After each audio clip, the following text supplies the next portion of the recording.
Hi, this is Rabbi Rami Goldberg, and welcome to Biblical Money, powered by Israel 365, where we take a deep dive into how people of faith enhance their business by staying true to their biblical principles. We interview leading CEOs, executives, and entrepreneurs to capture their wisdom to help us live our most fulfilled and faithful lives. Please like and subscribe to the channel to stay up to date and informed. Hi, welcome back to Biblical Money. I am Rabbi Rami Goldberg, and really excited to share the insights and wisdom with CEOs, executives, and entrepreneurs to talk about Bible and business, faith and finance. And we're here with wonderful and lovely Gabriella Somerville. And Gabriella has been in the aviation industry, which is something new to me. I've learned a lot from our relationship and love to have you share some of your wisdom with us, what you've learned from the industry and some of the challenges that you've had and various biblical principles and kind of where you see the industry going. So Gabriella, why don't you give us a little bit about your background and we'll jump right in. Yeah, absolutely. Well, thank you, Rabbi Rami, for inviting me onto your program, and I really appreciate it. Yeah, so just to give you a bit of context to my background and why aviation, which a lot of people always ask me that. I was brought up in a family. My father was an architect, but had a great passion for aircraft, and my uncle was squadron leader of the Red Arrows. So I was kind of immersed from a young age into aviation. My father was also a carpenter, so he spent a lot of time making wooden aircraft, expected me, being the second child, to be a son. So rather than a doll's house, when I came into this world, I had wooden aeroplanes with rotors and blades. So that's probably where I think it starts with. So maybe this is an important note for any parents out there with young children, that it starts at a very young age. So, and that was kind of my happy place in the end. My father would take me to air shows, and it became very much our kind of thing to do. So from that, I was brought up in a Christian family. So my father was Church of Scotland, and as children we would regularly go to church. I can't say that I loved going, but it was something that my parents really wanted us to have, that sort of biblical strength. I think that both my parents, although they weren't particularly outspoken about their faith, they had an incredibly quiet faith, both of them, and they wanted that, I think, for us to share that, knowing that it would strengthen us and keep us strong on the right road. So that was my upbringing. I had two wonderful parents, both very resilient, both went through their own struggles. My father I lost sadly when I was younger. He had a very rare blood disease, which I think it was only 3 people in the country that had it. It was called myelofibrosis. And so he was on a number of wonder drugs. So I grew up in my life being in a sort of slightly challenged background. When you have a parent who's terminally ill, that changes from a young age your landscape and the way that you look at life. And again, those Christian or those Judeo-Christian values are very important in order to give you hope in the toughest times. And that's relevant as a child as it is an adult. And then my mother had to go out to work because my father spent quite a bit of time as a specialist in a specialist unit at Guy's Hospital. And I think that's where a lot of the strength came from in my life, was because I saw my mother, how she was. She'd always go out every morning, put the rubbish out and always with her lipstick on, and she managed to keep everything going very well. She had an inherent strength, and I think that came through a lot from her face. So yeah, so they were interesting times. I was bullied at school quite badly, so I had to be moved to another school. And all of these challenges when you're younger somehow become principles and probably key elements of being, the ability to stand strong in business when the challenges come, which they do when you own a company. So that was pretty my childhood, but I have to say I was brought up in a beautiful home with loving parents, kind parents, resilient parents, and I'm very blessed from that. And I think that has been the cornerstone very much and my strength going forward. Yeah, no, it's definitely, I think with regard to our relationship with our parents, it's something we really only start to appreciate once you get older, especially once you meet other people and you're like, oh, I thought my family was crazy, but now I met all these other people, and I realize how blessed. And the fact is, parents staying together is already a miracle, to start with. And so that certainly helps. I've seen some research recently that resilient children often come from just 2-parent families, which unfortunately is becoming more of a rarity than it used to be. So then you went from, so this was, I think that's absolutely key, actually. I think, no, I was just going to say it's a very important point about the resilience. I think, marriage isn't easy. So you need, in marriage, you need resilience in terms of strength. And obviously my mother being married to a father who unfortunately wasn't too well, it requires additional sort of resilience and strength. So I think that is, but I think I always say that having both parents together is like a roof. It's like that covering. So it's wonderful. So you grew up with aviation in your blood. How do you go from it being a hobby? I mean, I grew up with playing hockey in my blood, but I certainly didn't go make a career out of it. How do you get from there into making it into a career? I think, to be honest, as a child, I was also born to sort of being adventurous. So I was always, my mother said when I was very young, at parties I go wandering off, and I was always born for adventure. So there was an element of where I wanted to travel the world. And I left school with very few A levels. I think a lot of that came from the disruption in terms of bullying. So I didn't go to university. So I started working sort of pretty much when I was 15. And then I eventually saw this sort of wonderful opportunity in aviation, which was blooming then. Richard Branson just launched Virgin, and I managed to, after 11 interviews, get a job with a company called BIA. And that was a small Italian company on the back 111s. Most people won't remember those, but they were the noisiest. They were like we called them the MG of the skies. They were so noisy. So I spent 6 months on that and realised that this was definitely... As what? You were a pilot or you were a flight attendant? No, as flight attendant. Yeah, exactly. So Okay. I sort of left school. I sort of dabbled in various jobs after school, and then I eventually got a job with British Island Airways, probably when I was about 19. And then shortly after that, Virgin Atlantic were recruiting, and that was the airline to be with at the time. So I remember going there, and that was quite a funny interview with Richard, or with his team. We were sort of the sort of new airline on the block, and it was all very exciting, and I was thankfully chosen to be a member of the cabin crew team, and then went on to be in his promotional team. I did that for 7 years, but unfortunately it was sort of dead man's shoes there. Everybody loved it so much, nobody left. So management and on the ground, which I was really keen to move onto the ground and further my career in aviation, and there weren't the opportunities within Virgin at that time, being a small company. And that's when I moved, after 7 years, I moved to British Airways and went there and worked my way through a sort of management program there on the ground. So started as cabin crew, special services, fleet coordinator, director of cabin crew, mainly director of unions actually, I'm not sure cabin crew, and various other jobs with MBA. So I did 14 years commercial. Wow. Okay. Certainly a career, and you have it in your blood, and you know the industry. Many of the people that I've been speaking with are smaller entrepreneurs, didn't necessarily have all of the big corporate experience. So that's, a different type of climbing a corporate ladder from within, as opposed to kind of building grassroots. So I'm curious, within this time period, did you have challenges to your faith? Was it something that was spoken about openly? I'm sure you had a lot of different passengers. I'm sure some of them asked you for kosher and, the learning, and there was probably halal and all sorts of other things. You need to really deal with a lot of different types of people. So were there things that challenged your faith as a Christian going through that experience? Yeah, there were actually, and I sort of, actually on the faith journey, by the way, it was probably during my time, I think after I lost my father, it had a huge impact on me, as it would anybody.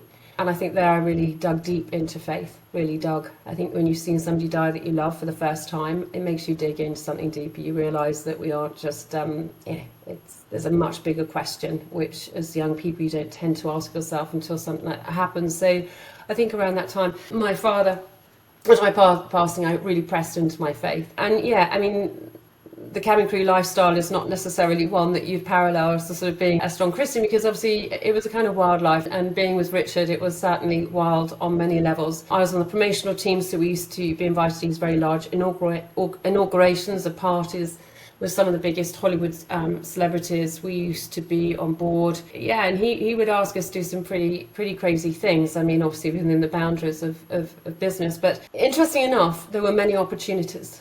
There were many opportunities to share my faith in that time. So I'm still recovering from this cold, so when I get tickle. So there were many opportunities, because actually a lot of crew, it attracts a kind of very diverse segment of people. And a lot of the crew were searching, and they're young, and they're kind of a little bit, looking for answers in different places. And so there was, especially when you're down route with crew for 3 or 4 days, so you start bonding with them. So you're able to share experiences and share so many things that you couldn't possibly in a normal day stage job, because you're not only just sharing a hotel with them, you're spending a lot of time, like you're almost living with them inherently for nearly a week. And when I was cabin crew, we used to do 10 days at a time, down Narita, down in Orlando. So there was huge amounts of time where you would spend with crew. So you actually created relationships at that time. And because Virgin at that point was relatively small, it wasn't like a British Airways, you would often fly with the same crew. I would go down route. Also, I'd go to a gospel church, one in Times Square, and I'd used to joke with some of the guys and say, come on, let's have a bit of a sing and dance. So they would join you. So you made light of it in the sense of being able to invite them to something where they felt safe. And of course, they loved it when I took them to gospel church because they were all swinging their hips. So it was actually probably an easier place than in a corporate world, because actually crew tend to be a little bit more colourful. They tend to be a little bit more open to life and things. They tend to experiment a bit more. And actually, interesting enough, I shared my faith with a number of people, and I was actually in 3 aircraft instances, which were interesting. So there was one particular one which I was involved in leaving Narita Airport, where we had a similar incident to Concorde, where there was some debris on the runway. It hit the wing, it fractured the wing, very near the engine, so we lost all sort of equilibrium in the aircraft. Once the captain had sort of diagnosed what the problem was, which took a little while, we then had to jettison, either land immediately, which would have been probably troublesome because the amount of fuel on board, we were going direct to London, not via Moscow. So the captain decided to jettison the fuel, and then we made a full emergency landing into Narita.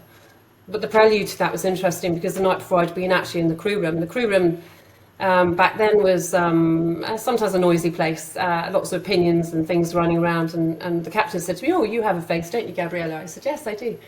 And he started to get kind of a bit mad. You know, he was like, I think he thought I was gone. And he was pouring his heart out to sort of about anger in his life. And he said, "Well, I don't believe in him." And he started to get a little bit rude. So, and you know, I've been flying for this many years, never had an incident. I am, you know, basically making himself out to be some sort of god, which most of the flight crew sometimes do. But anyway, inherently, the next day I woke up. Funny enough, I couldn't sleep that night at all, and I felt this impression that which you will get in your life when you need to pray. And I remember being up most of the night praying, and I said to God, "This is strange. You know, I really feel like I can't sleep. I need to keep praying," and I did. And then I thought, well, maybe somebody on the flight today I'm going to need to pray for somebody. So the aircraft took off, and then immediately as the aircraft took off, I knew something was wrong. Is with a 747, when you've been flying it on the whole time, it's like getting into your car. You know every sound it makes. And I knew at that point there was something quite major wrong. I was on the upper deck, I was serving the crew, and then it was seen that we had this huge hole. It was full of mainly Japanese there, so you could hear a pin drop. So in terms of people always saying, what is it like at that moment when you're between life and death in a sort of an aviation scenario like that? But actually it goes very silent in the cabin. It tends to after the captain made the announcement, and that's when we talk about drawing faith. Sorry. The announcement was what? That you're going to be, you needed a crash landing, or what was So to give you a briefing, the captain then came on the tannoy and said, "Look, we now have to make an emergency landing back into Narita. We've got obviously most of them could see it. It was a hole in the wing on the left-hand side. We had to make a full emergency landing. We had to jettison the fuel, which took 30 minutes, and then do an emergency procedure into Narita Airport. Now, that 30 minutes for the crew, funny enough, kept coming up to me and saying, "Oh, you know, you've got a faith. Are we going to be all right? Will you pray?" So it's kind of interesting, the stimulus then here. You're in this situation and suddenly that heightened awareness of the fragility of life makes you cry out. Of course it does for most people. But the most interesting fact of this was I did go in the toilet, in the cabin crew toilet on the upper deck, and I just sort of said to God, I said, you know, is this my time?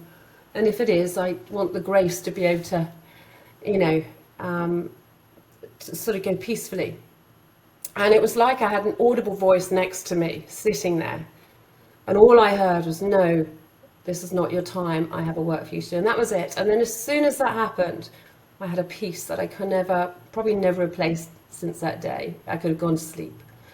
I then went in the flight deck. I was serving the flight deck. The first thing you notice is when the flight deck are a bit nervous, as I kept taking 7-Ups. They kept asking me for 7-Up because they were going dry in the mouth.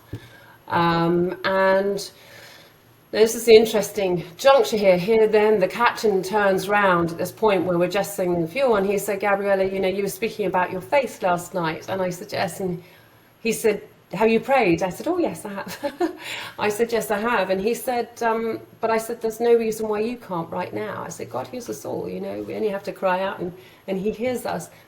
And I could almost see his eyes welling up. Anyway, made the full emergency landing. I won't go into details, it would take too long.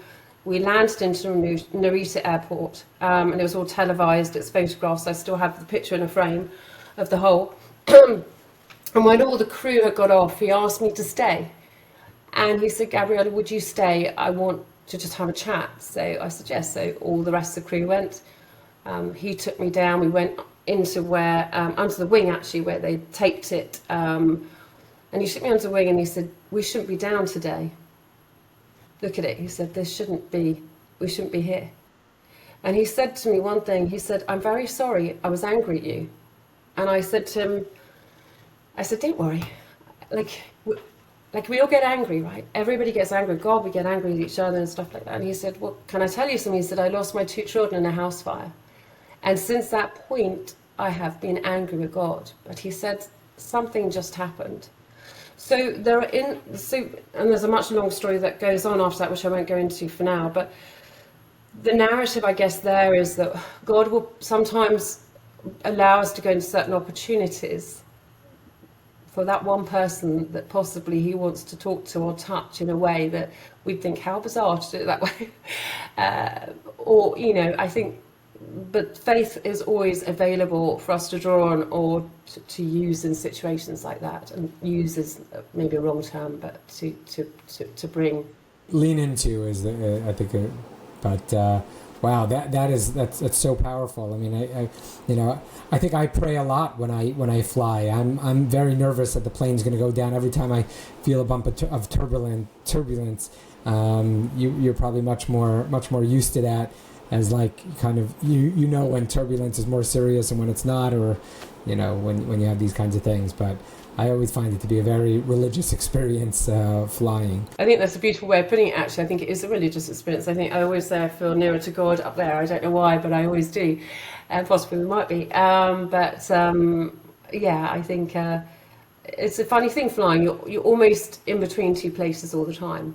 So there's that kind of a funny state of mind, really, that you can be in when you're flying, because you're not one place or the other. So I think it evokes a lot of feelings and emotions. Yeah. So what we have within Judaism is actually when a person is saved from certain experiences, they will say a blessing of thanksgiving. So the examples are when you cross a desert, when you cross a sea, when you're let out of jail. And so obviously this was codified in a time where people didn't cross the desert or the sea that often, and it was certainly a very trying and dangerous activity. And there's major discussion: should we still continue to say that? How dangerous are planes? How safe are they? Everyone takes it all the time, but the general accepted opinion is that we do continue to say this blessing to thank God, because things do happen. And we should probably say this when we drive also, because we know that car accidents are more common, but it's always to turn to God at those moments of harrow, and to really appreciate that. So that's that, and I think that's really powerful within flight, that you could really see that and feel that almost God's hand guiding the plane as it's going. Absolutely, yeah, absolutely. So now you're at British Airways, and from here you said you were there 10 or 15 years at British Airways, and so let's continue the story from there. The interesting thing is, I think there's a chord always in life, and that's a really important part. And I think so. People always say, "Where did your entrepreneurialism, or when did you feel that you want to be an entrepreneur?" And I don't know whether it was ever a feeling, whether it was that it was kind of nurtured in Virgin Atlantic. So I was in a sort of very embryonic company at the time. Richard was a great leader, and I will say that. I don't know what he's like now, so I know some people disagree with that now, but he was then.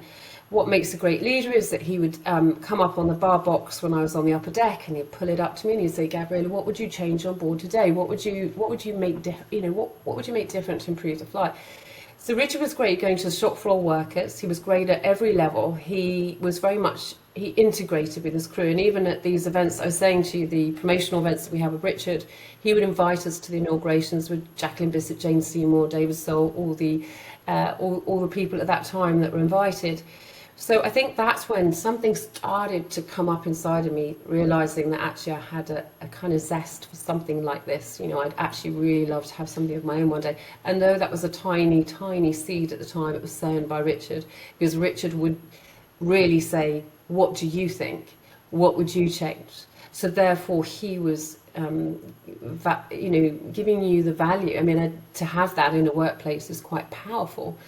So I think it was from that point onwards that started. Then British Airways, interestingly enough, I didn't actually have a degree. So at one point they said that I couldn't move up to being the director at British Airways. Even the board met to talk about it, but my manager at the time said, look, Gabriella's the right person for it, and let's put the degree aside and let her go. So there was resistance, but there was a pushing through, and that was 14 years. And then after that, actually did get a little entrepreneurial, and I bought a chalet in the Alps, and I converted it into running a business there, an events business. And when I say chalet, it was a very small sort of chalet apartment, if anything, but I ran a small company for about a year called Call Events. And I suppose I've been in aviation 14 years, and I wanted to come out a bit and have see what the other side was like. But sure enough, after that, even whilst I was in Chamonix, I met a group of people that were setting up a fractional ownership program. They asked me to come on board, and then I went on to eBase, and then that's when I sort of got into the business aviation world with Bombardier Aerospace. So I sort of made this big leap over to the dark side or the light side in business aviation. But they're quite different entities, business and commercial, very different. They operate differently, and of course business aviation, when I started in 2007, was still sort of coming into Europe. It hadn't really flourished. It wasn't a mature market at all, which was again more entrepreneurial, because Bombardier were testing the jet card. They gave me the responsibility to establish a jet card, and so I got to fly around the world and meet very wealthy individuals who had been very successful, trying to increase their hours on the jet card, trying to understand what they wanted from the jet card. What is that? A jet card? What So it's basically, a jet card is so that you can buy hours. So basically we sold 25 hours, 50 hours, or 100 hours. And that was particularly with Bombardier. It was on Pacific Bombardier type aircraft. So my job was establishing that jet card, all the benefits, all the luxury partners that go with that. Meaning that like a credit card you're talking about? It is. It's a jet card is more. So if you want to travel privately on a Learjet 75 today, let's say, and you think, well, actually, my business is probably going to be using probably 25 hours in Europe. That's probably what I need it for. And then you would buy this card, and it means it's pretty much like pay as you go. So you paid an upfront fee for your 25 flights. You paid probably a more preferential hourly rate because you're buying it in bulk versus just ad hoc charter.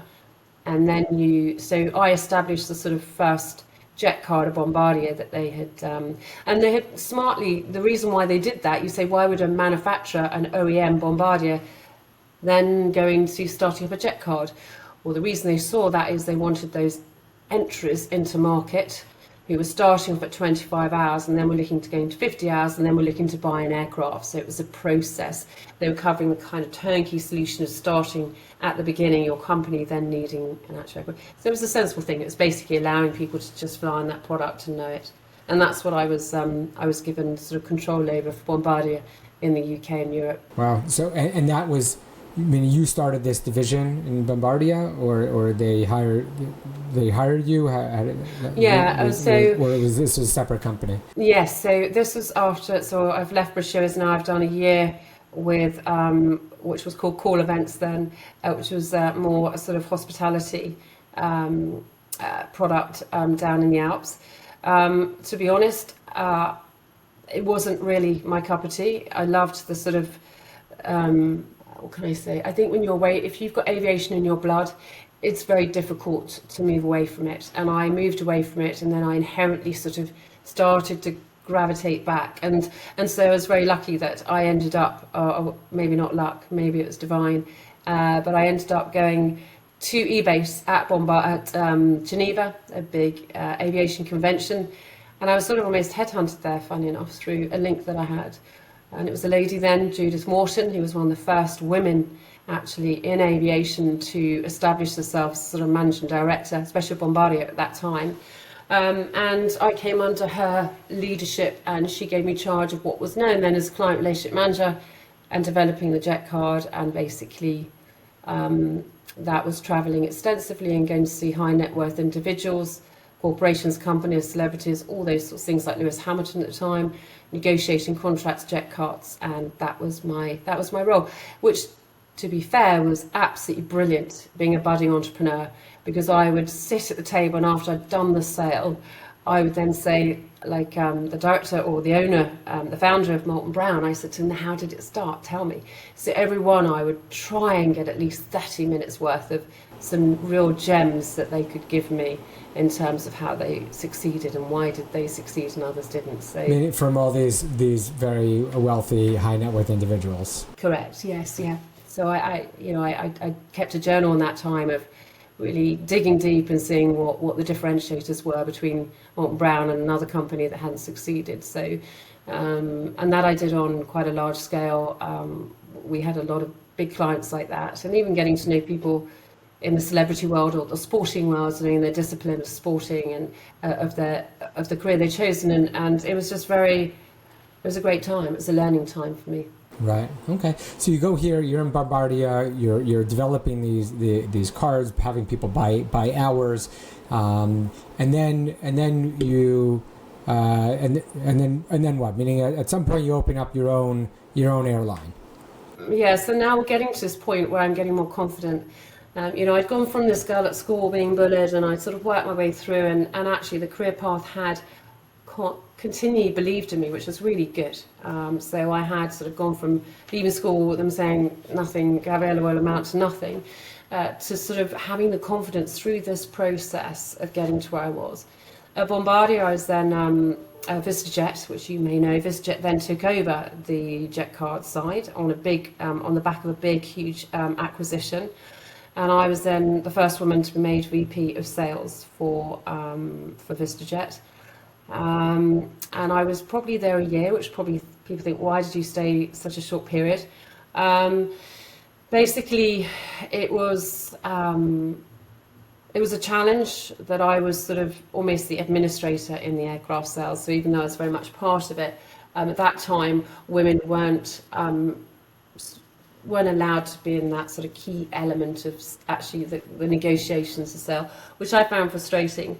And then I just sold my chalet that I'd had in the Alps and the seed capital. The euro is parity to the pound, and I used that as seed capital, and I started Connections in 2009 in a downturn. And when everyone said, "Oh, my mother, bless her, you're mad starting this. What on earth are you doing?" But by year 4, we had turned over about 4 million, and actually. I guess what we did at that time was everyone was retracting, everyone was knowing that this crisis was coming. We went in with a fresh narrative, fresh branding, but we also looked at how can you create a cure, not if a cure, how can you help a market that is going through this period? So we looked at I think that's amazing. Like so often the people are walking around depressed and upset, and the markets are crashing, and what are we going to do? And it takes that vision to see beyond, for what's not there. We have an expression. The rabbis have an expression that says, "Chacham einov berosho," that the wise man has eyes in his head, meaning he's able to see what is or he's able to see that which is not in front of him, and kind of take that leap of faith. And know that God will take care. So that's amazing. So it's 2009. Everybody is jumping off of bridges because their portfolios have gone to zero, and Gabriella Somerville is like, the heck with it. I'm starting my own business. So you started ConnectJet. It was just you, or you had a couple of investors? No, it was me. I used my mother gave me a bit of money in the beginning, I think, but she knew that I was determined. So. And she was always supportive of me, a fantastic mentor, my mother. So she backed it as well, and so it was a small piece of seed capital. What we did with that was we sewed it in, and we just looked at the opportunities on the horizon, and we saw that Again, the industry was dislocated. We saw that fractional ownership, a lot of people wanting to either sell their aircraft, but it wasn't the right time because otherwise the residual value of aircraft was plummeting daily and you didn't want to do that. So we looked at selling secondary fractions. We looked at basically supporting aircraft owners, all those with jet cards that had poor cash flow.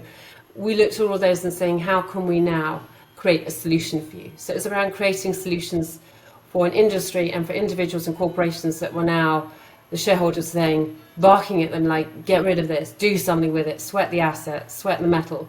So we came in and said, look, this is how we can sweat it for you. And then we go out to market and repackage it, remold it, and then and that's how we sort of made, we went from 8,000 seed capital to 4 million turnover. How many people did you have working for you? There was just myself and one other girl that I took on. She used to work me at Bombardier on my team. So she joined me, and then we grew to a team in the end of about 15. So we also took on a North American client, which was Bombardier at the time. And basically they asked us to do, which was another great piece of business, all their interim lift. So if an aircraft went tech in Africa, if it went tech in Australia, outside of North America, they called us and said, can you get a Bombardier Global down here and pick up so-and-so? So that was a fantastic piece of business to get, and it meant that we were a 24-hour operation at that point. So you were almost like the emergency taxi of sorts for some of these people. And I understand you did some with ConnectJet. I think you mentioned that you were flying in and out of very hostile regions around the world. So so share one or two of those stories. Yeah, it was kind of interesting. We because of Bombardier, we were asked to go and recover aircraft and individuals from different places in the world. A lot of those places were in Africa. One was during the Ebola crisis, so we had to go in there. If your aircraft tend to go tech in the wrong places in the world. You've also got political things that were going on. We used to fly around certain, governments, and so we had to fly over certain zones, and we had to land. And so you have to, be working strongly with a diplomatic corps at government level. So there was a lot of that. We were very privileged to be working with the Royal Household, supporting the operations of the flights for different operations and tours. And one of those, a good example of secondary sort of evacuations and looking at this was the Mandela funeral, which we were asked to operate and task. And that was very much looking at secondary options to get people out. So in case there was an uprising. So, and from that point, we then got called upon from the industry and many individuals to do the difficult stuff. And that's what we kind of became known for, if anything. We were sort of like, I know the Royal Household said to me once, right, we want to go to Funafuti, which is, I think you know that island, it's a tiny island called Tuvalu. It's a disappearing island, actually, sadly. And it has a coral runway, which is very soft. It's not a very long runway. It doesn't have any fuel upload there. And yeah, it's in the Pacific. So it was, we were tasked with doing that. So they were the sort of things that we were given sort of challenging place where most people said, no, we're not going there. I would say, well, hang on a minute. I'm not saying no, but let me go and investigate. Let me go and explore. Let me do a sortie there. Let me go and look at how we can take less fuel into Funafuti, and so that we could, ideally go in there, because it was an important part of that tour. So we really wanted to make it happen. Looking at the fire category, that was below what we had, which was acceptable commercially. So we then got the fire category upgraded by bringing fuel retardant material over from Fiji. So there were lots of things that we did to make things happen. It was almost like putting on a theatre production. A lot of what we've done has been like that, going even to the Antarctica or wherever. So those sort of geographically challenging places, that's one of them. And then we've been called upon for various missions to help people out of certain places. So that's been a real sort of pretty much the core of our business, and then diversifying into aircraft. Reconnaissance missions. Sorry? Reconnaissance missions to get people out of a place. Yeah, and those are ones that I think, we did have an aircraft. This is this is in my book that I'm writing, and it was probably the most horrifying moment I remember. And we had taken a 747 in to meet a client. I had a new team member join us, and she said, I've been flying this client for many, many years, and we'll take a 747, and we were picking up something. He was producing these products down in Africa. She said, they're complete case. We've been doing it this, and the company she was at before were a very strong aviation company, so I knew it had to be good. So, and to be fair, it wasn't anything wrong with that. It was just the fact where we flew, and then they decided to impound the aircraft, and then they said unless we, so there were a lot of complications around that. So it was that was my initiation into, I'd say, one of the most challenging 8 days of my life, of trying to get an aircraft out of a very difficult country in Africa, to negotiate that with somebody like the chief of police or with the other entities. And so it became a massive operation in the end to get the aircraft out, and that we had to integrate on many levels, but we did. But I think that would be the most, with one other experience, probably one where you really learn. I mean, setting up proper government is actually one of the Noahide laws, and you look at the difference between a functioning society and not functioning society, and it really depends on what their governing structure. So it just could be some low-level guy who wants to be paid off, because that's the way that these things sometimes work. I do try to stay out of some of these these challenging areas. So amazing that you would go in there. One thing that actually struck me that I know that you're now onto a new startup, and you were talking about how you have a heart for Israel, and this is where we originally got connected, and you want to use aviation because you're nervous about Israel being cut off from the world. As of right now, as of filming this, Israel has just gone into Lebanon, and there are some threats from Iran, and very few airlines at this point are flying to Israel. El Al and a couple of other smaller ones that keep canceling their flights. But yeah, so you talked about having this vision to helping the Jewish people and helping Israel. So I'd love to hear about that. Yeah, absolutely.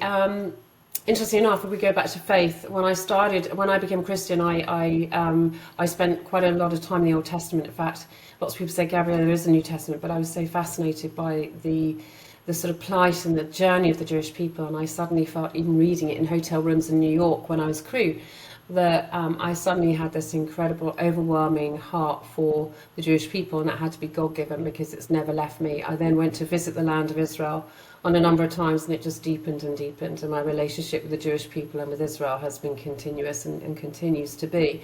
So that was always very much the heart of what I was doing. I'd always, funny enough, from a very young age, so again, we go back to spiritual sort of element here. Are we called to do certain missions, or, there's always a question in this, are we fulfilling our calling, or are we doing what we think is right? So I'd always felt that in some way, even when I went to Israel, I was immersed in a part of that with aviation, and I had a sense that one day I'd be involved with Israel in some way, and I didn't know which way in terms of aviation. So of course, but about 3 years ago, 4 years ago, I went through a challenging period. I won't go into detail now, but I ended up in a hospital bed for a period of time. And it was during that time I was praying a lot and asking and seeking God for the future, and I suddenly felt like Israel coming back, and it's strange. Why am I getting this? Like, this is about 3 years ago. And I felt almost this kind of sense of urgency about preparing something. So I did. So I thought, right, okay. So I came out of hospital. I got a team together to sort of set up a commercial airline that could have this arm as part of it to be used because I saw the world slightly becoming a little bit dislocated, and then COVID came, and you thought, where's the world going? And so all these elements, and it was through prayer, it was through my own intuition, my own gut, should we say, sense that I had. And then October the 7th happened, and it was almost as if it had been almost born in my heart for such time, for not that to happen, but almost this capability. that we have been, and I have been planning, and the team, in terms of looking at, and the key thing was continuing air mobility in dislocated geopolitical situations around the world, because that is absolutely paramount. Aviation is the biggest wealth distributor, but aviation is the most incredible channel to help in these situations. But of course, it's inherently where most commercial airlines with brands, you've got BDS running through the cabin crew, you've got all these elements outside at the moment that are causing this huge dislocation going to Israel, and I could almost see that. So we created an airline now with very much a high level security, of which we've been used to operating at government level, because that's what we've been doing for many, many years. Creating an airline that has a very strong sense of safety, and sort of a slightly off radar airline that is able to just have an agility to move around and specifically work also with Israel. We have been working on certain projects as well about Aliyah, and looking at obviously people that are looking now to return to the land, and looking at multiple channels. How can we support Israel? How can we continue to create air mobility from the UK, from various points in Europe? How can we support the operations of Al Al? How can we support the operations that are already happening, and create a secure, safe passage for clients? So there's a lot more in it than that. In fact, funny enough, today we're at a point where we're just going out next week to go and view 4 aircraft. So we're looking at a particular aircraft type which actually has great belly freight, passenger freight, and has good range. And that's what we need. So, cool. I mean, this is what when the prophets talk about on eagle's wings, right? This is this is what they had in mind. I think for thousands of years, Jews and Christians thought, literally we're going to step onto eagle's wings, but we see that was just a way to talk about modern aircraft, and that we get on in a few hours from anywhere in the world. You can be in Israel. So correct, absolutely, and you're right. Scripturally, absolutely. If we look at the Old Testament, it is about the ingathering of the diaspora, and obviously we've seen in Russia a number. And I was involved actually many years ago. I did go to Bible school, and I was involved in working with mission groups that were helping the Russian Jews at the time. So I've been involved at a low level on that. So I had seen operationally at a very low level, and that was just a short period I took out to do a Bible study school in Sweden, actually. So, I think, sadly, I don't think the world is going to get any less dislocated. And I think airlines are going to struggle in the future, branded airlines, because of brands, because of they have these multiple shareholders, and they have a number of people to please and appease. So the problem was, after October 7th and ongoing, has been whether shareholders will be happy for that aircraft to fly in. And it's not so simple as if you've got for us, having an airline that is very agile, can move quickly, off radar, doesn't have to have a key brand, and smart investors who get the vision. That's the key component too. Right. So that, I mean, and that's huge. And anyone who has the opportunity to listen to this program, I'm happy to make an introduction to Gabriella if it's something that you're looking to invest in. This is where your heart is. I know that she's probably by the time we air, God will make miracles happen, and all funding will be taken. So get it while it's hot, right? As the time.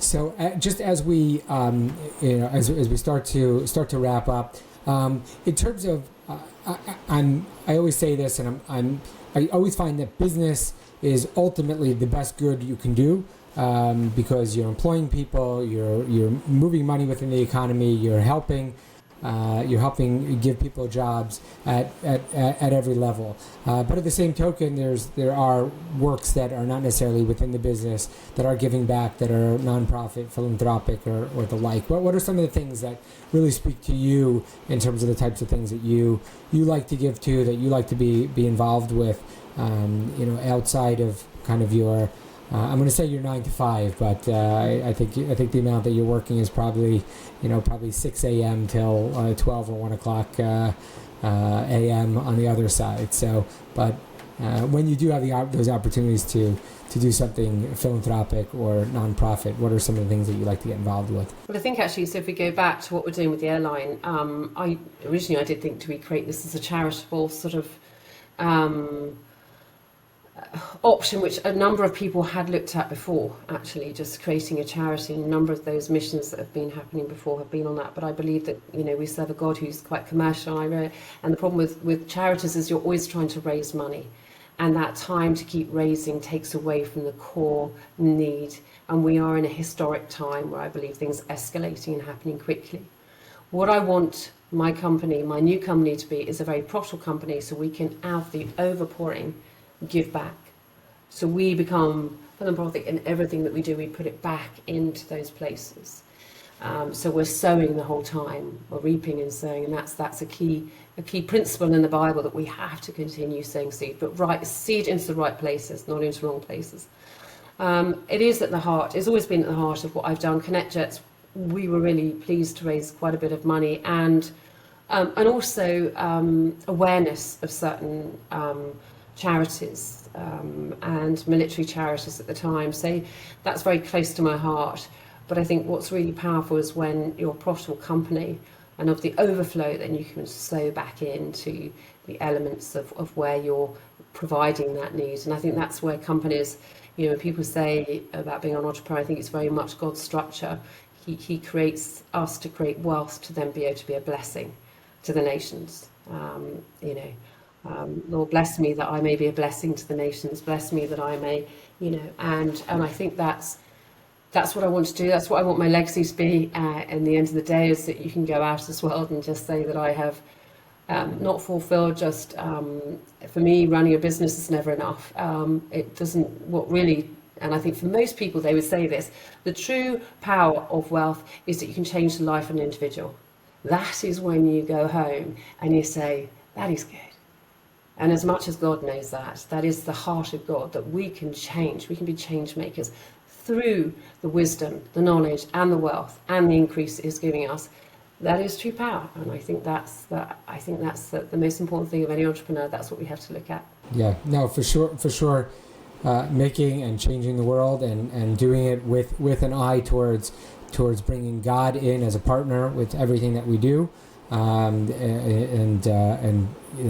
It doesn't mean giving away all of our wealth. It doesn't mean, but it means growing the kingdom, growing God's presence in this world, where we do have those ability to change someone else's life. I know that very often. I've one teaching that I always like to say is that if you're worried about your own physicality, that's a very low level. But if you're worrying about someone else's physicality, making sure he has food and he has clothing and he has housing, that's a spiritual pursuit. Which within business, very often that's what you're doing. You are worrying about somebody else. You're worrying about your clients. You're worrying about your employees, and making sure vendors are paid on time. All of those things are really key towards building up God's world. Yeah, absolutely. And there are many elements of business in which we, I think God is, Hashem is just so good at always showing us the way. And the more we pray, and the more that we see, the answers to prayer that I've seen have been miraculous. And so I'm exceptionally grateful for that. And let's just hope this new venture will continue to even in this challenging. I always start at challenging times. I start a new venture when we're at this huge juncture of the world. But maybe that's what I like. Yeah, you don't like a regular challenge. You like the I like the big challenge.